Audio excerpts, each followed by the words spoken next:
சந்த தமிழ் யூடியூப் சேனலில் வெளிவரும் அருணகிரிநாதரின் திருப்புகழ் பற்றிய வீடியோக்களை கண்டு கழிக்க இந்த சேனலுக்கு சப்ஸ்கிரைப் பண்ணுங்க. அருகில் இருக்கும் பெல் ஐகானை கிளிக் செஞ்சு ஆல் ஆப்ஷனை செலக்ட் பண்ணுங்க. அடல் அருணை திரு கோபுரத்தை அந்த வாயிலுக்கு வட அருகில் சென்று கண்டு கொண்டேன். வருவார் தலையில் தடுபடன படு கொட்டுடன் சக்கர முக்கிய கை கடதட கும்ப கழித்தனுக்கு இளைய கழித்தனையே சேந்தனை கந்தனை செங்கோட்டு வெற்பனை செஞ்சுடர்வில் வேந்தனை செந்தமிழ் நூல் விரித்தோனைங்கிறான். ஆக இந்த வார்த்தைகள்லேருந்து நம்மளுக்கு தெரியக்கூடிய உண்மை என்னன்னு கேட்டால், இந்த இனம் தோன்றிய காலத்திலிருந்து, மொழியறிவு பெற்ற காலத்திலிருந்து, தனக்கு என்று ஒரு தாய்மொழியை பேசி வந்த காலத்திலிருந்து அதை காப்பாற்றப்பட வேண்டும் என்பதற்காக எடுத்துக்கொண்ட பல முயற்சிகளில் அப்பப்போ தோன்றிய அறிவாளர்கள், அப்பப்போ தோன்றிய அறிஞர் பெருமக்கள் அவர்களால் இயன்ற சில தத்துவங்களையும் தர்மங்களையும் சொல்லி சென்றிருக்கின்றார்கள் என்ற உண்மையை நாம் மறந்துவிடக்கூடாது. இந்த அடிப்படையில் தான் வள்ளுவர் காலம் தொட்டு நேற்று மறைந்த வாரியார் சுவாமிகள் காலம் வரைக்கும் தமிழுக்கு ஆற்றிய தொண்டுகள் அளப்பரியது என்றே சொல்லலாம். எது எப்படி இருந்தாலும் தமிழ் மொழியானது பல சோதனைகளையும் சில வேதனைகளையும் சந்தித்து வந்த காலங்கள் உண்டு. அதற்கு என்ன காரணம் கேட்டால், அதை தாய்மொழியாக கொண்ட இனம் சரியாக தன்னுடைய கடமைகளை செய்யாத காரணத்தினால் தாய்மொழி குன்றி இருக்க வேண்டிய காலங்களில் அந்த இனத்தை மேவி இருக்கக்கூடிய இழிவுகளை அப்பொழுது இருந்த அறிஞர் பெருமக்கள் மட்டுமில்லை, அருளாளர்கள் அதை தொட்டு காண்பித்து சென்றிருக்கின்றார்கள். இந்த வரிசையில் பார்த்தோம் என்று சொன்னால், வள்ளுவனுடைய காலம் அது ஒரு காலம். வள்ளுவனுடைய காலத்திற்கு முன்பு அல்லது பின்போ திருமூலருடைய காலங்கள் வருகிறது. இதற்கு பின்னால் பார்த்தோம் என்று சொன்னால் திருமுறையாளருடைய காலம் வருகிறது. திருமுறையாளருடைய காலம் கடந்ததற்கு பிறகு பார்த்தோம் என்று சொன்னால் கம்பனுடைய காலம் வருகிறது, சேக்கிழாருடைய காலம் வருகிறது. இதையும் கடந்து 15ஆம் நூற்றாண்டில் இந்த தமிழகமானது தமிழனால் ஆளப்படாமல் வேறு சிந்தனையாளர்களுடைய கையில் சிக்கியிருந்த நேரத்தில் இந்த இனத்தை மேவி இருக்கக்கூடிய அவலங்களையும், அந்த இனத்தை மேவி இருக்கக்கூடிய அவலங்கள் காரணமாக இந்த இனம் இழந்ததையும், இந்த இனம் இழந்த காரணத்தினால் தமிழ் மொழி இருட்டடிக்கப்பட்டதையும் படம் பிடித்து காண்பித்த பல மக்களில் முதன்மையான இடம் பிடிக்கக்கூடிய தகுதியை உடையவர் அருள்மிகு அருணகிரிநாத பெருமான் என்றே சொல்லலாம். அவர் பாடிய திருப்புகளில் திராவிடம் என்ற வார்த்தை இல்லை, ஆனால் தமிழ் திரயம் என்ற வார்த்தை இருக்கின்றது. அப்பேற்பட்ட தமிழ் திரயம் என்ற வார்த்தைக்கும் திராவிடம் என்ற வார்த்தைக்கும் வேறுபாடுகள் எதுவும் இல்லாத நிலையில் மகன் என்ன நினைத்தான் என்று கைலாயத்தில் இருந்து கதிர்காமம் வரை இருக்கக்கூடிய இந்த இனத்தினுடைய அல்லது இந்த இனத்தை மேவி இருக்கக்கூடிய ஆன்மீக சிந்தனையில் ஒரு பாலம் அமைத்து தந்திருக்கிறார் சந்தத்தார். இதை உள்வாங்கிய புதுச்சேரியில் வாழக்கூடிய தமிழ் அன்பர்கள் ஒரு மன்றம் ஆரம்பித்தார்கள். அதுதான் சந்த தமிழ் என்ற பெயரால் இந்த மன்றம் இயங்கி வருகிறது. அதாவது அருள்மிகு அருணகிரிநாதர் திருப்புகழ் மன்றம் புதுச்சேரி என்ற பெயரால் இந்த மன்றம் இயங்கி வருகிறது. இது இந்த சந்த தமிழுக்கும் அருணகிரியார் செய்த தொண்டுக்கும் அடுத்த தலைமுறைகள் அதை சிந்திக்க வேணும் என்பதற்காக சில நடவடிக்கைகள் எடுத்து வரும் பொழுது இந்த மன்றமானது கைலாயத்தில் இருந்து கதிர்காமம் வரை அருணகிரியார் என்னென்ன செய்து வைத்துட்டு போயிருக்கின்றார் என்பதை காண்பதற்காக எடுத்துக்கொண்ட முயற்சியில் இதுவரை இந்த மன்றமானது ஸ்ரீசைலம் வரை அருணகிரியார் பாடிய திருப்புகளை நினைவு கொண்டது. அதனுடைய தொடர்ச்சியாக இன்று ஆந்திர மாநிலத்தில் இருக்கக்கூடிய காளஹஸ்தி என்ற ஊரை பற்றி சிந்திக்க இருக்கின்றோம். காளஹஸ்தி என்று சொன்னால் அதற்கு வரலாற்று ஆசிரியர்கள் சொல்லக்கூடியது 3 வித, அதாவது சிலந்தி, யானை மற்றும் பாம்பு, இது 3ம் வழிபட்ட தலம் என்று சொல்லுகின்றார்கள். இதில் பின்னால் பார்த்தோம் சொன்னால் அப்பர் பெருமானுக்கு சிவபெருமான் நேரடியாக தோன்றி அவருக்கு அருள் செய்த இடமாக சொல்லுகின்றார்கள். அப்பர் என்று தன்னுடைய சரீரத்தால் நடந்து கையிலையை அடைய வேணும் என்று சொல்லும் பொழுது உடம்பெல்லாம் மெலிந்து நிற்கக்கூடிய நிலையில் அப்பர் சுவாமிகள் மீது இரக்கம் கொண்ட சிவபெருமான் கைலாயத்தில் அவருக்கு காட்சி கொடுத்து, அந்த அப்பர் பெருமானுக்கு நான் திருவையாறில் உனக்கு காட்சி தருகிறேன் என்று சொல்லி அங்கிருந்து கைலாயத்தில் அந்த காளஹஸ்தியிலிருந்து திருவையாறுக்கு வந்ததாக ஒரு வரலாற்று உண்மையை நம் மக்கள் மத்தியில் உலவி கொண்டு வருகிறது. எது எப்படி இருந்தாலும் அருணகிரி பெருமான் இதையெல்லாம் மனதில் கொண்டு தான் பாடிய காளஹஸ்தி திருப்புகளில் சில பல தகவல்களை சொல்லுகிறார். இன்றைக்கு அவர் விட்டு சென்ற 1311 திருப்புகளில் காளஹஸ்தியை பொறுத்தமட்டில் 3 திருப்புகள் தான் நமக்கு கிடைத்திருக்கின்றது. அந்த 3 திருப்புகளில் என்ன சொல்ல நினைக்கின்றார் என்றால், ஒரு திருப்புகளில் ஐயா அவர்கள் சிவஞான பொற்கழல் தாராய் என்று கேட்கின்றார். அது எந்த திருப்புகள் பார்த்தீங்கன்னா, சரக்கே நித்த பதிவாழ்வு தொந்த என்று தொடங்கக்கூடிய திருப்புகள். அதாவது சரக்கே நித்த பதிவாழ்வு தொந்த என்ற அந்த திருப்புகளில் இந்த உலக வாழ்க்கையில் மேவி இருக்கக்கூடிய அவலங்களையும் அதனுடைய அத்தியாவசியங்களையும் சொல்லி, இந்த உலக வாழ்க்கையுடைய அனித்திய தன்மைகளை சொல்லி, இது ஒரு வாடு நீ வாழ்வதற்கு அது உதவியாக இருந்தாலும் தவிர, இந்த உடம்பை விட்டு உயிர் பிரிந்ததற்கு பிறகு இந்த உயிர் பெற இருக்கக்கூடிய தகுதி என்ன என்பதை சிவஞான பொற்கழல் வேணும் என்று திருவடியும் தந்தையும் சிலம்பும் சிலம்பூடுருவ பொறுவடிவேலும் வதனங்கள் 6 மலர் கண்கள் 12 குருவடிவாக வந்து என் உள்ளம் குளிர குதிகொண்டது என்ற கந்தரலங்காலத்தில் நினைவுகுரிய அருணகிரி பெருமான் இந்த திருப்புகளில் ஐயா என்ன சொல்கிறாருங்க என்று கேட்டால், சிவஞான பொற்கழல் தாராய். யார்கிட்ட கேட்குறாரு? முருகன்கிட்ட கேட்குறாரு. ஐயா, என்னுடைய வினை அடிப்படையில் நான் வாழ்ந்திருக்கக்கூடிய விபத்துகள் எல்லாம் உனக்கு நல்லா தெரியுது. இருந்திருந்தாலும் கூட இத்தனை இழிவுகளுக்கு இடையில் அது என்னுடைய கர்ம வினை என்று நான் எண்ணிக்கொள்கிறேன். ஆனால் இத்தனை இருந்து கடந்து இந்த உடம்பிலிருந்து உயிர் பிரியும் பொழுது அந்த உயிரானது அதற்கு உய்வு என்ற தகுதியை பெற வேணும் என்று சொன்னால், நீ எனக்கு சிவஞானத்தை உன்னுடைய திருவடி மூலமாக தர வேணும் என்பதை ஒரு திருப்புகளிலும், அடுத்த திருப்புகளில் பார்த்தீங்கன்னா, சிரத்தான பணியாதே ஜெகத்தோர் பற்றை குறியார் ஒரு வார்னிங் மாதிரி கொடுக்கிறார் சாமி. சிரத்தானத்தை பணியாதே, ஜெகத்தோர் பற்றை குறியாதே, வருத்தமற்ற ஒப்பில்லதான மலர்த்தாள் வைத்து அருள்வாயேங்கிறார் சாமி. இதில் என்ன கேட்குறாருன்னு கேட்டால், தனக்கும் அந்த தன்னுடைய ஆன்மீக தலைவர் என்று சொல்லக்கூடிய ஆறுமுக பெருமானும் இருக்கக்கூடிய உறவையும் உண்மையையும் உறுதிப்படுத்தக்கூடிய வகையில், நீ வேற நான் வேற இல்லை, ஜீவன் சிவஸ்வரூபமான தேறி நீ என்பதற்கு நான் என்பதற்கு என் மூனோடு கலந்த உயிர் என்பதற்கு என்பதை போல அந்த உயிருக்கும் அந்த உற்ற தலைமைக்கும் இருக்கக்கூடிய உறவை சொல்லி, அந்த உறவு அடிப்படையில் பிறந்த உரிமையை சொல்லி, அந்த உரிமை அடிப்படையில் பிறந்த கடமைகளை சொல்லி, அந்த கடமை அடிப்படையில் இந்த ஆன்மா பெற இருக்கக்கூடிய நன்மைகளை நினைவுபடுத்த தான் திருப்புகள். ஆக இந்த திருப்புகளில் இருக்கக்கூடிய எதிர்பார்ப்பு என்னன்னு கேட்டிங்கன்னா, தான் வாழ்ந்த காலத்தில் தன்னுடைய தமிழ் சமுதாயமானது தலதெறிக்க மட்டும் இல்லை, எப்படி வாழ்வது என்பது கூட தெரியாமல் தத்தளித்திருக்கக்கூடிய நேரத்தில் சந்த வடிவாக சொல்லக்கூடிய தகவல்கள் தான் இந்த திருப்புகள். ஆகவே இப்போ நான் வந்து முழுக்க அந்தந்த திருப்புகள் எல்லாம் சொல்லிட்டு என்னால் இந்த நிகழ்ச்சியில் எனக்கு, ஏன்னா இன்றைக்கி மக்கள் பொறுமையை இழந்து நிற்கிறாங்க. எதை சொன்னாலும் கேட்கறதுக்கூடிய ஒரு ஆற்றலோ ஒரு அக்கறையோ இல்லாமல் இருக்கிறாங்க. என்னமோ வந்தமோ வாழ்ந்தமோ வெந்தமோ நொந்தமோ போனமோங்கிற அந்த அடிப்படையில் தன்னுடைய வாழ்க்கையை வாழ்ந்து வரக்கூடிய மக்கள் மத்தியில் இந்த சந்தத்தால் சொல்லியிருக்கக்கூடிய சத்தியங்களை இந்த சமுதாயத்திற்கு நான் மறுபடியும் சொந்தப்படுத்த வேணும் என்று சொன்னால், நான் என்னுடைய கடமையாக சொல்லுவதை சொல்லுகின்றேன். அதை கேட்பதை கேட்டுக்கொள்ளுங்கள்.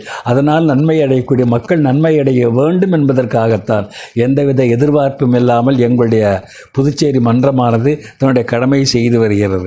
இந்த திருப்புகளை பாருங்க.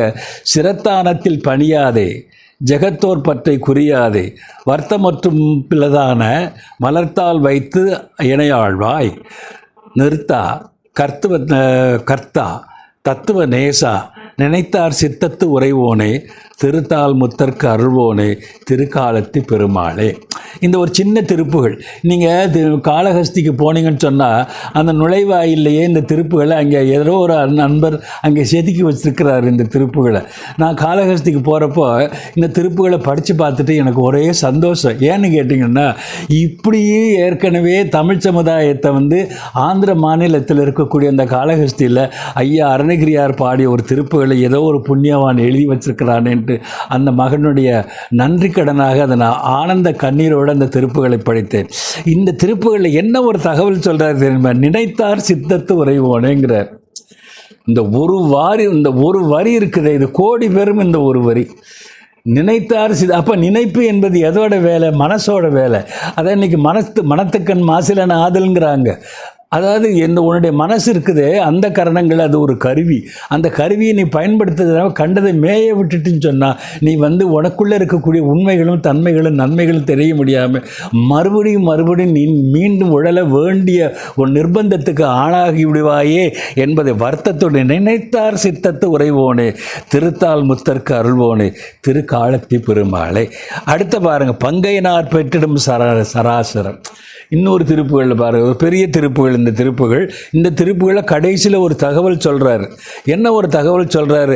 செங்கதிரோனை கடிந்த தீவினை துஞ்சிடவே நர்த்தவம் செய்தேறிய தென் கைலாயத்து அமர்ந்து வாழ்வர்கள் பெருமாளேங்கிறார். இதில் ஒரு தக்க யாகத்தினுடைய நடந்த சம்பவத்தை இதில் அருணகிரியார் குறிப்பிடுறார். நான் இப்படி சொல்லிட்டேன், ஐயாவுடைய லாங்குவேஜில் அதை அப்படியே சொல்லிட்டேன். செங்கதிரோனை கடிந்த தீவினை துஞ்சிட நற்தவம் செய்தேறிய தென் கைலாயத்து அமர்ந்து வாழ்வருள் பெருமாள். இதில் என்ன ஒரு சம்பவம் சொல்கிறான்னு கேட்டால், தக்கனுடைய யாகத்தில் எல்லாரும் போய் பங்கெடுத்துக்கிட்டாங்கங்கிறதுனால நன்றி கெட்ட தனமாக இறை சிவபெருமானுக்குள்ள அவிர்வாகத்தை அனுப்பாத சிவனை அவமானப்படுத்தணுங்கிறதுக்காக வேண்டி தேவாதி தேவர்கள் எல்லாரும் போய் அங்கே போய் அந்த யாகத்தில் கலந்துக்கிட்ட கொடுமையினால் கோவப்பட்டு சிவபெருமான் தன்னுடைய சிரசில் இருந்த ஒரு முடியிலிருந்து ஒரு மகன் இருக்கிறார். அந்த மகன் தான் வீரபத்திர சுவாமிகள். அந்த வீரபத்திர சுவாமிகள் இருக்கிறார் இல்லையா, அந்த வீரபத்திர சாமி எல்லாரும் அடித்து துவம்சம் பண்ணுறாரு. அப்படி அடித்ததில் சூரியனுடைய ஒரு பல்லு உடைஞ்சு போகுது அவனுக்கு. இப்போ நம்ம பார்க்குற சூரியனுங்கிறது அதை எந்த சூரியன்னு தெரியல. இப்போ நம்ம பார்க்குற நிலா இருக்குது, நம்ம பார்க்குற நிலா சிவபெருமானுடைய தலையில் இருக்கக்கூடிய நிலா இல்லை. அந்த நிலா வேற, இந்த நிலா வேற. சிவபெருமான் தலையில் இருக்கக்கூடிய நிலாவுக்கும் நம்ம பார்க்க இறங்கி போயிட்டு வந்துருக்கக்கூடிய நிலாவுக்கும் என்ன வேறுபாடுன்னு கேட்டிங்கன்னா, இந்த நிலா வளரும் தேயும். ஆனால் சிவனுடைய தலையில் இருக்கக்கூடிய நிலா இருக்குது, அதுக்கு வளர்ச்சியும் கிடையாது, தேய்ச்சியும் கிடையாது, அது அப்படியே இருக்கும். ஆகவே அந்த நிலாவை இன்னைக்கு எவனும் பார்த்தது கிடையாது. அதனால் அந்த தகராறுக்குள்ளே நம்ம இப்போதைக்கு போகணும். ஆனால் இந்த சம்பவத்தில் என்ன சொல்ல நினைக்கிறாருன்னு கேட்டால், இந்த திருப்புகளில் அருணகிரியார் தட்ச யாகத்தில் சூரியனை அடித்த காரணத்திற்காக வேண்டி அந்த பாபம் நீங்குவதற்காக வீரபத்திரனாக வந்த அந்த ஆற்றல், அந்த சாபம் நீங்குவதற்காக இங்கே இருக்கக்கூடிய சிவபெருமானை வழிபட்டு அந்த உய்வடைந்த சம்பவத்தை இதில் சொல்கிறார். இப்போ அருணகிரியாருடைய டெக்னிக்கல் நோஹவுஸே என்னன்னு கேட்டிங்கன்னா, ஏற்கனவே நடந்ததை சொல்லி நடந்து கொண்டு இருப்பதையும் சொல்லி, இந்த மனித சமுதாயத்தை மேவி இருக்கக்கூடிய தவறுகளையும் சொல்லி, இந்த மனித சமுதாயம் எந்தெந்த வகையில் எந்தெந்த விதமான தவறுகளை செய்து கொண்டு இருக்கிறது என்பதை சொல்லி, இந்த தவறுகள் இந்த இனம் மீள வேணும் என்று சொன்னால் அவருடைய எதிர்பார்ப்பின பிறவி பெருங்கடல் நீந்துவர் நீந்தார் இறைவனடை சேராதார் என்பதை திருவள்ளுவர் சொல்வதைப் போல இந்த பிறவி பெருங்கடலை நீந்தி வந்துட்ட இப்போ பிறவிங்கிற கரையில் உட்காந்துருக்கிற இந்த கரைக்கு சேர்ந்ததுக்கு அப்புறமேல நீ மீண்டும் இந்த பிறவிங்கிற கடலில் போய் விழுகணுமா இல்லை கரை சேரணுமாங்கிறத டிசைட் பண்ணிடாங்கிறதுக்காக வேண்டியதுதான்.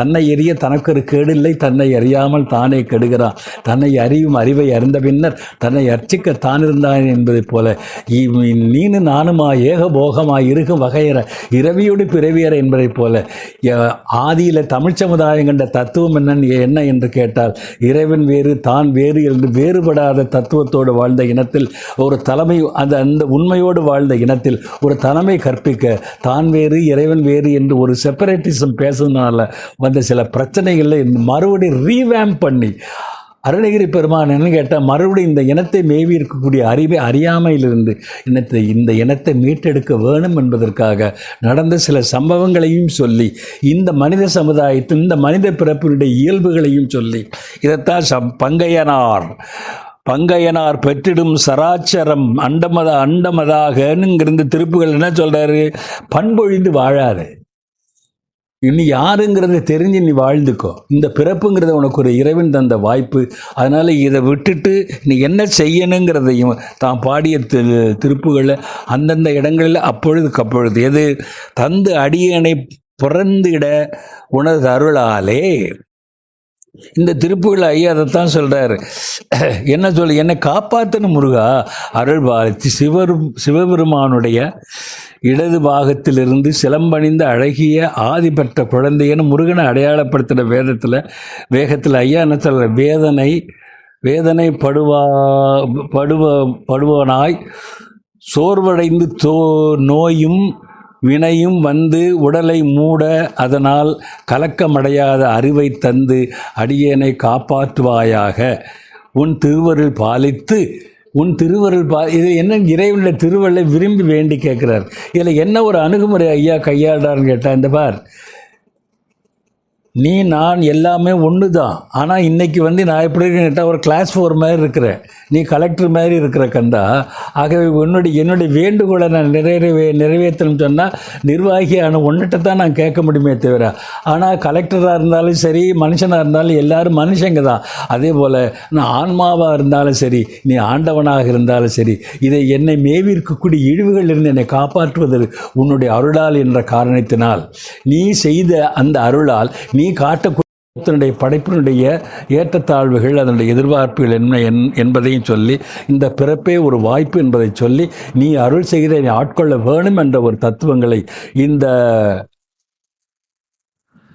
எந்த ஊரில் சொல்கிறாரு, 3 பிராணிகள் உய்வடைந்த ஊரான காளஹஸ்தியில் எங்கே பாம்புக்கு அருள் செய்த நீ, யானைக்கு அருள் செய்த நீ, சிலந்திக்கு அருள் செய்த நீ, இதை விட நான் கேவலமாக போயிட்டேனா, இந்த மனிதனுக்கு நீ அருள் செய்ய வேணும் என்பதுதான் இந்த காளஹஸ்தியில் ஐயா பாடியிருக்கக்கூடிய திருப்புகழ்களின் எதிர்பார்ப்பு என்பதை சொல்லி, உண்மையிலேயே ஒரு சின்ன வேண்டுகோள் விடுகின்றேன். ஒவ்வொருத்தருடைய வீடுகளிலும் திருப்புகள் இருக்க வேண்டும். நான் உங்களை இதை படியுங்கள் என்று அழைத்திருக்கிறேனே தவிர, அந்த திருப்புகளில் இருக்கக்கூடிய தத்துவங்கள் அத்தனையும் இந்த சிறிய நேரத்தில் என்னால் சொல்ல முடியவில்லை என்பதை சொல்லி, நீங்கள் படித்து பார்த்து ஒரு முடிவுக்கு வாருங்கள் என்று சொல்லி உங்களை இந்த திருப்புகள் படிக்கும்படி அழைப்பு விடுத்து, அடுத்தபடியாக வர இருக்கக்கூடிய நாட்களில் அடுத்த பதிவில் திருப்பதியை பற்றி பேசுவதற்கு மேற்கொள்கிறேன் என்று சொல்லி வாய்ப்புக்கு நன்றி கூறி விடைபெறுகிறேன். நன்றி, வணக்கம்.